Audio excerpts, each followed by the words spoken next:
What's up? Welcome to another episode of Auto 23. Today we have a bit of a mixed day. A great day because we're going to the MY Auto Show, which is one of the best shows that Calgary puts on throughout the year.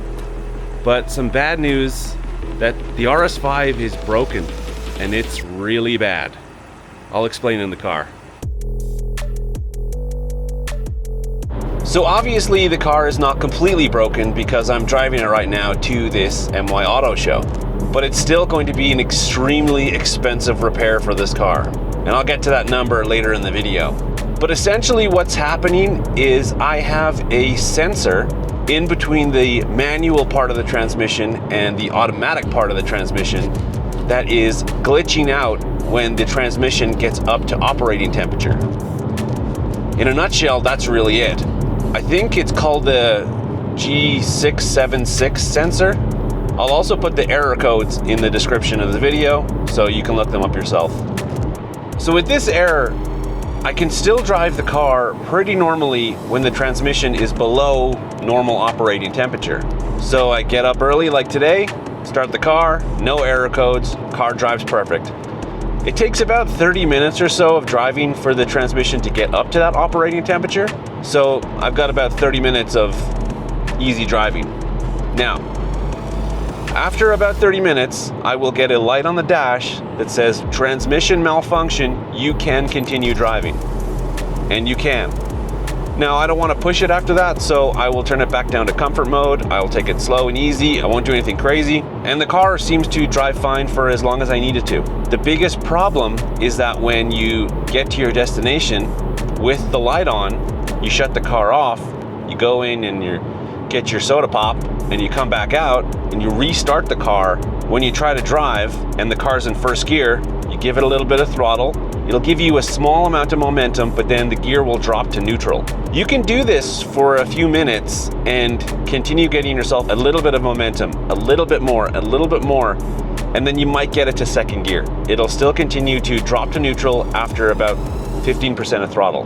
But if you keep doing that and you manage to get enough momentum to get to third gear, then the car will drive fine again. So what it seems is happening is that after a restart of the car, that sensor resets, and because it's too hot, it can't operate normally and it can't drive in first and second gear.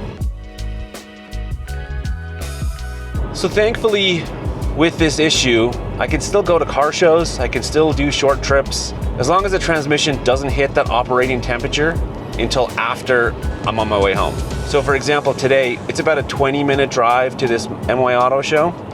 So I should get there without the light coming on, which means I can park the car, I can attend the show, and then go home easily enough. However, that light may come on the way home. Now the show is a bit of an exaggerated example because obviously I'm gonna be at the show all day, but say for example, I just needed to go down and pick something up. You know, when I was only gonna be there for like 10 minutes. That would be a problem because the transmission wouldn't have time to cool down. So there's this logistics I'm having to play with this in order to be able to use the car. So I haven't really been using it all that much. I've been using the wife's Jeep and just going to the odd show and meet and things like that, just so I can enjoy the car a little bit. So I have taken the car to two different places to get this issue looked at. I first took it to Shenny's and they gave me a quote and they gave me a suggested repair. Not a great quote. Shenny's is a great place, but I mean, this is gonna be an expensive fix. And I'll tell you why a little later in the video. But of course I wanted to get a second opinion, so I started reaching out to all the shops around the city, including the dealerships. Most of the smaller shops in the city would not touch this. This is too complex for them to do. The dealership was very helpful.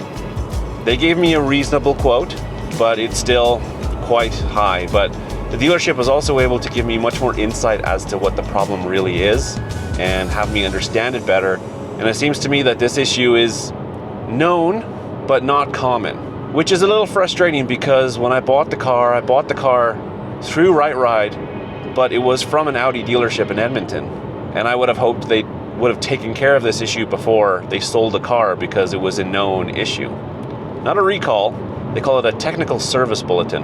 And it was not done on this car, even though it was known that this could happen. So that's a little frustrating.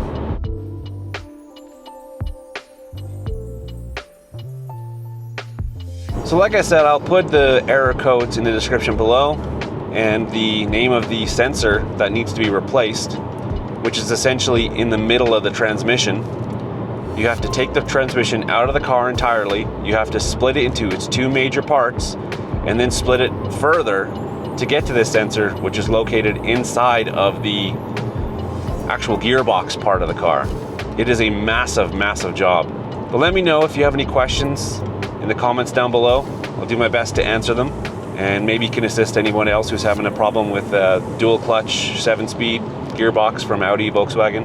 And if you have any tips or tricks or anything that can help me, I would really appreciate it as well. So we're meeting a couple of other Audis just before we roll into the show at the Tim Hortons near the show. And we're just rolling in right now. So just as I arrived at Tim Hortons to meet the other Audis, the transmission malfunction light came on. So you can see it there just above the speed of 0 kilometers an hour because I'm stopped in the parking lot. The little yellow gear symbol with an exclamation point in it. So when this first comes on the screen, it actually takes over the entire screen and has a big yellow warning saying transmission malfunction, you can continue driving.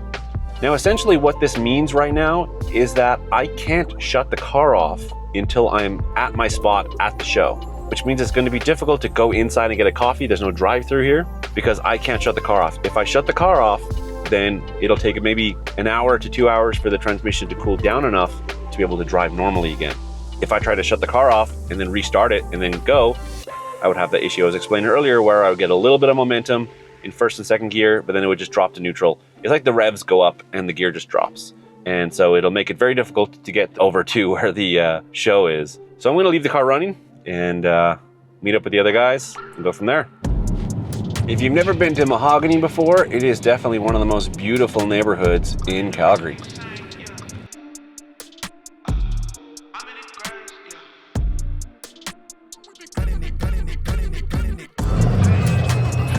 Good morning. Good morning. Just follow them. All right.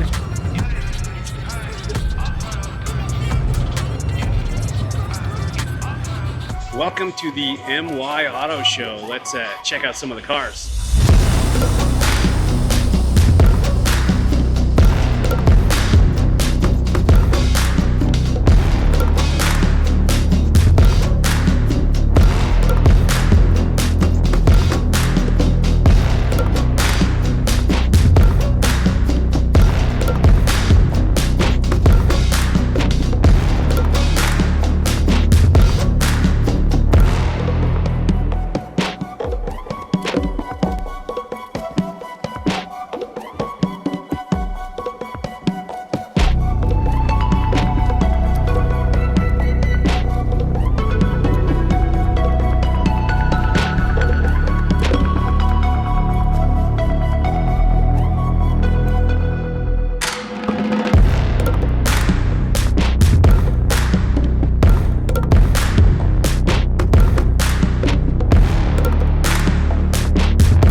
So I also wanted to use this opportunity to show you guys the new aero kit on the car. You might have seen it in a few pictures, but I haven't really talked about it yet. And so we have side skirts and rear quarter panel side skirts and even a front splitter. All of these pieces are just ABS plastic with a carbon fiber wrap, a carbon fiber wrapped roof, and a carbon fiber wrapped Maxton design rear spoiler. So let me know what you guys think in the comments down below. How do you think this changes the car? Obviously, I'd love for all the pieces to be fully carbon fiber, but you can, only get what you get, really. But all in all, I think the aero kit suits the car really nicely. It makes it look much lower to the ground.